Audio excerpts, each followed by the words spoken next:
New brake pads installed in less than 30 minutes without taking off the wheel. Hello, welcome to Random Things. This is Ty, and for this video, I'm going to show you how to change the brake pads without actually removing the wheel. Now, this is a Lectric X Premium, which is a mid-drive, so it doesn't have the hub in the back. So it's a little easier to remove the wheel as opposed to the XP 3.0, which has the hub motor back here. It's got quite a bit more bracing in order to secure that hub motor to the frame of the bike. And so I think people see that wheel being so complicated, and they're a little nervous about changing the brake pads because I think most people believe that you need to remove the wheel in order to change brake pads. That's actually not true. You can actually do it. You can change the brake pads without removing the wheel. It is actually really simple, and I'm going to show you how to do that. So it doesn't matter if you have a XP 3.0 or if you have X Premium, like in this case, the methodology is the same. First, let's go through the parts that you'll need and the tools, and then we'll go ahead and get started. Okay, let's talk about the parts that you'll need to do this job. And I have a lot of parts on here, so let's talk about what you absolutely need versus what's nice to have if you want to take the next step of actually cleaning your brakes while you're doing this job. So for what you actually need, you absolutely need an actual brake pad set. Now this is a Type A brake pad. If you look on Lectric's website, they will call it Type A. And it fits the X Premium and the XP 3.0 with the mechanical brakes. So that's the ones with the cable. Now, if you actually have an XP 3.0 with the hydraulic brake, you will need a Type D brake. So if you have the XP 3.0, the Expedition 2.0, the Trike, that is a Type D brake. That's a different brake. So go to Lectric's website, and it'll show you what a Type D brake looks like, as well as what brake pads you need for what bike. But this is a Type A brake. So it's got this little hooky thing with one single loop to the side, right? You will need a 2.5 millimeter Allen wrench. And the reason why is if you're doing a job for a for the actual 3.0 with the hydraulic brake and using the Type D brake, it has this little pin, right? And so this requires you to use a 2.5 millimeter Allen wrench to remove this pin. Now, one thing to note, there's threads on this side, not threads on this side, so you have to remember which direction the pins went in, so they need to go back in that way, right? So you need a 2.5 millimeter Allen wrench. Okay, the other thing that you need is you will need a 5 millimeter Allen wrench to remove the brakes. You will also need a tire lever or some kind of flat tool to push the pistons back in. Now I have one from Park Tool that's specifically designed for that purpose, but you can use a tire lever. Just make sure it's plastic, wide enough for you to push the piston back in so you don't damage it. And then you will need a pair of pliers. I like those. Also like a pair of needle nose pliers, but they tend to be not as strong as these wires. And then you need a new cotter pin if you're doing a Type A brake. Right? You don't have to, but it's nice to change out your pin. Okay, so the standard practice to changing out your disc brakes pads is to actually remove the wheel assembly, put the bike upside down, pull it off. But you don't actually need to do that. All you need to do is actually remove the brake from the frame, and then you can actually access the actual pads itself. So this is the 5 millimeter wrench tool, right? So then you just remove that.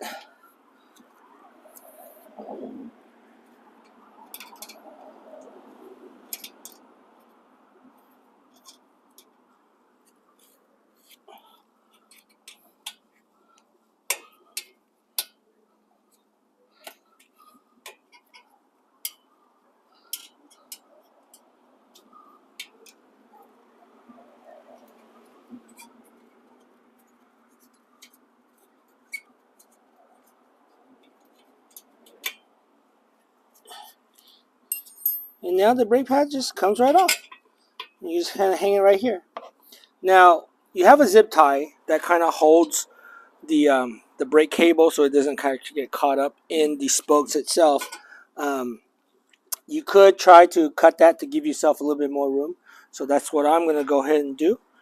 Now when you do this, make sure you actually cut the zip tie and not the actual hose. Because if you cut the hose, well, then you have doing a very different job now. It is not the just a simple brake pad job. Now you're doing a whole new hose job. Okay, so I'm going to pull this out so that I can get to it a little easier. Alright, and you can just let it hang right there, no big deal. Let's get to pulling it apart and cleaning it up.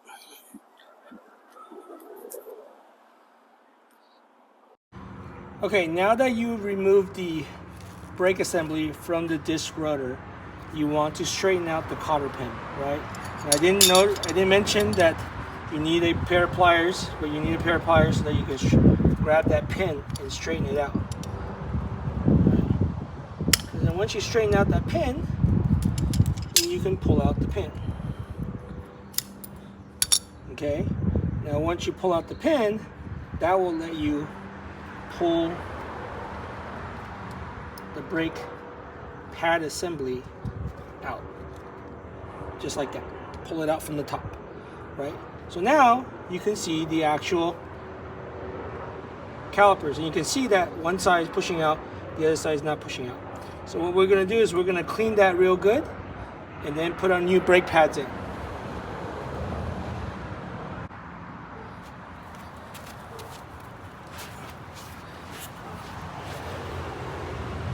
Okay, now that you have that off, get your isopropyl alcohol, right, and spray the insides of it real good to clean out any kind of brake dust, right? Take your brush all around it.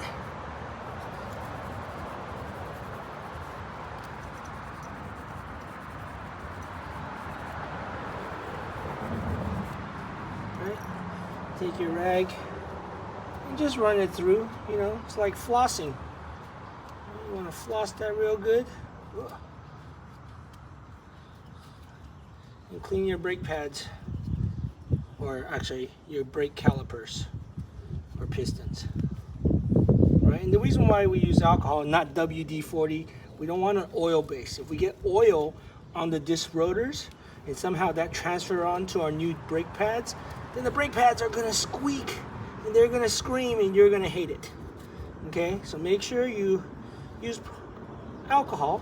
It's good enough, and it's cheap, right? That little bottle right there I got at the dollar store. It's not $1 anymore, it's $1.25, but they haven't changed the name to the $1.25 store, but it's not bad. I bought the spray bottle too, so it actually cost me $2.50. All right, so now, see that it's pretty clean, right? Looks like maybe a little bit more brushing could help. All right, so I'm gonna put a little bit of mineral oil in there. And all I'm gonna do is take my mineral oil. And this is a hydraulic mineral oil. Now you should use mineral oil. Some hydraulic brakes uses DOT fluid, but like regular brake fluid. But what I found is for these brakes, which are Zoom brakes, it uses mineral oil. So just get a little bit of mineral oil, right? And again, you're just adding a little bit of mineral oil to the pistons, to the calipers, to the edge of the calipers.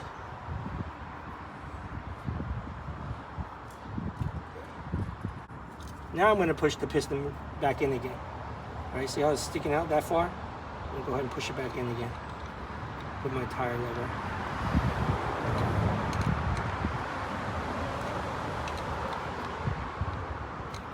Just like that. See how it's back in?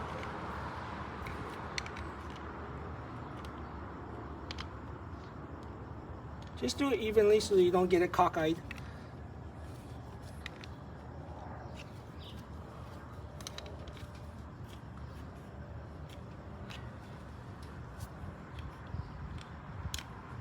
Okay, now I'm gonna, actually because I have that oil on there, right? I'm gonna run this rag through again to kind of remove the mineral oil. Clean that brake back up.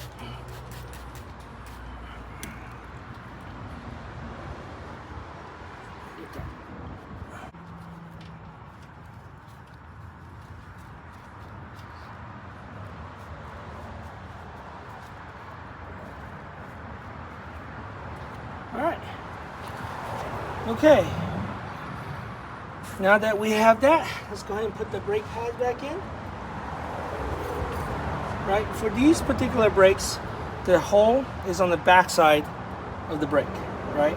So that means that these brakes go in like this with the hole to the back. Right, so you just slip that in. It just slips in right there. And then you put the cotter pin back in. All right, where's my cotter pin? Okay, I'm just gonna use the old one. It's fine. Cotter pins back in, right? You want to bend that tab so it doesn't slip out on accident.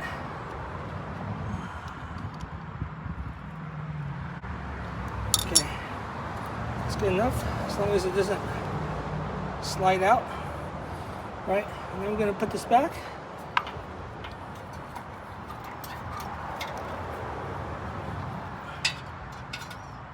And then we're gonna slide it back on the brake rotors, just like that. Okay, now we're gonna put the bolts back on, but not completely tight. And I'm gonna show you what we're gonna do to center it. Make sure that it seats down, right? But you want it to wiggle still. If it's too tight, it's not gonna wiggle, right? So if I, for example, let me just crank it down real fast, show you. So if I decide to crank it down, it's not gonna wiggle, but that means that it may not be centered, right? So what I'm gonna do is I'm gonna loosen it a little bit, right? So that it's just finger tight, so that it'll still wiggle a little bit, okay? And then what I'm gonna do is I'm gonna take my gap tool, I'm gonna slide it over the disc. You see that, the disc rotor? Right, here's the gap tool, and you can see how thin it is, right? I'm gonna put the gap tool onto the rotors, right? And then I'm gonna rotate the wheel so that the gap tool helps me set the gap in between the brakes, right?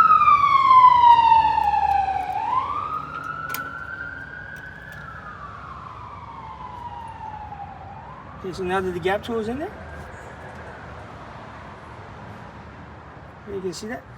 What I'm going to do now is I'm going to squeeze the lever on the brakes. Okay, I'm going to squeeze the rear brake lever. What that's going to do is going to start getting the piston out and then push it so that it's pushing against the gap. Go ahead and do that. Okay. Now, while this may be a two-person job, but let me see if I can do it by one. Okay, I'm going to squeeze the lever, and then I'm going to tighten it. Because right now it's centered.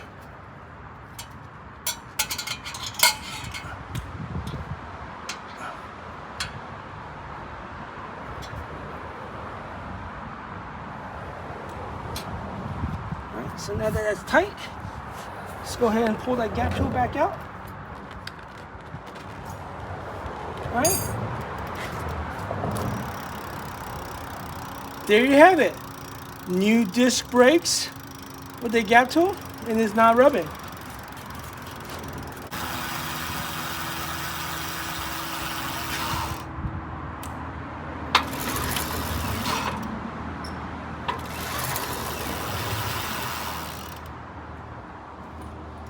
There you have it. We've changed the brake pads now without removing the wheel. Let's go ahead and tighten that a little bit more. Just make sure it doesn't come loose while we're riding. and all done, right?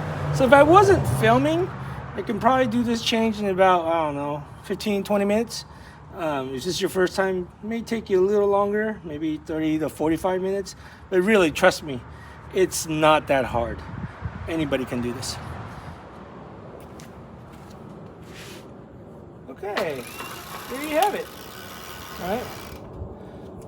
Now remember, we cut the zip tie. We want to replace the zip tie.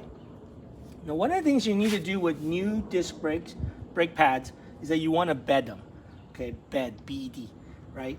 I think that's how you spell it. Basically, you want to kind of get them worn in so that they won't squeak when you're actually riding. Okay, and so the way you do that is you want to actually go in some speed, and then slowly apply your brakes, kind of wear them in.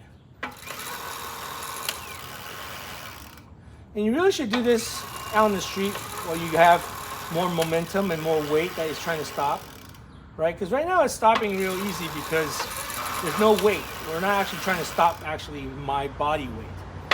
But this will help me kind of get it started, kind of bed it in, and then we'll go ahead and do some more bedding out there. That way, when we're using the brakes later on, they're not going to be screaming.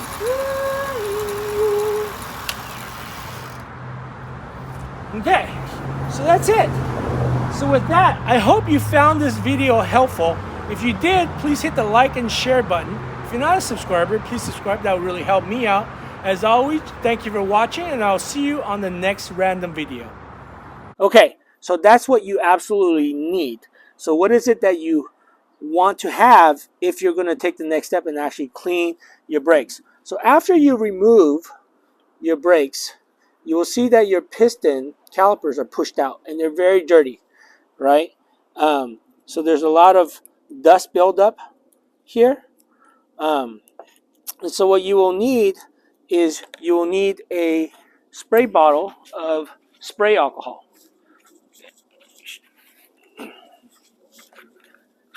So you need a bottle of spray alcohol, 70% isopropyl alcohol. You can get this at your local dollar store. So that you spray and you clean the inside of your calipers with alcohol, right? You don't want to use WD-40. You don't want to use an oil. You just want to use simple alcohol because it will dry up. You want something to kind of clean up and brush in between the calipers, right? So that you can clean the area because there's an O-ring behind there, right? So you want to clean this so that when you push the caliper or piston back in, you're not going to push that brake dust and kind of contaminate that O-ring. And then ideally, you also get a little bit of hydraulic mineral oil. This is what's inside your brake lines actually for your bike. And a Q-tip, and you want to rub and dab a little bit of mineral oil along the edge of the calipers. And that way when you push the calipers back in, it will actually kind of give that O-ring a little bit of lubrication from this side of the O-ring face, right? And so that's what you need for that. Other tools that may come in handy is a little gap tool, right? This will help you set the brakes, and I'll show you how to use this gap tool. As well as, here's a tool. It's a truing tool, right? And so what it is if your disc rotor is a little bit bent out of shape, so for example, it got bent during shipping, right? And you decided not to call Lectric because you decided to live with it. You could use this to kind of bend and twist the tool back.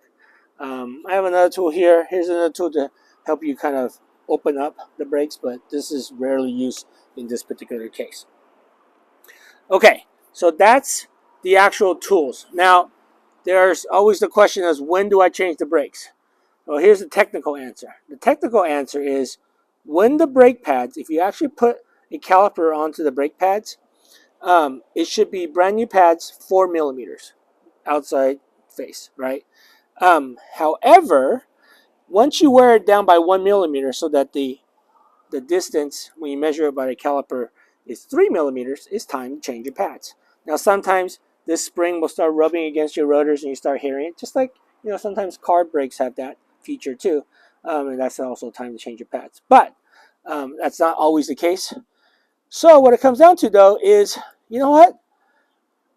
Realistically, I'm not going to pull my brake pads out and measure. right? If I pull my brake pads out, I might as well just change them. They're not that expensive. You go to the Lectric's website, they're $40 for a pair, meaning front brakes and back brakes. That's not too bad. And so for me, braking is life safety. So you just want to make sure that you just change them regularly, right? If you ride a lot, change them frequently. If you don't ride that much, this is spring. This is a good time for you to change your pads and get ready for the spring, summer season, and you'll be fine all season long. Okay, so with that, that's the brake pads and parts and tools. Let's go ahead and get started.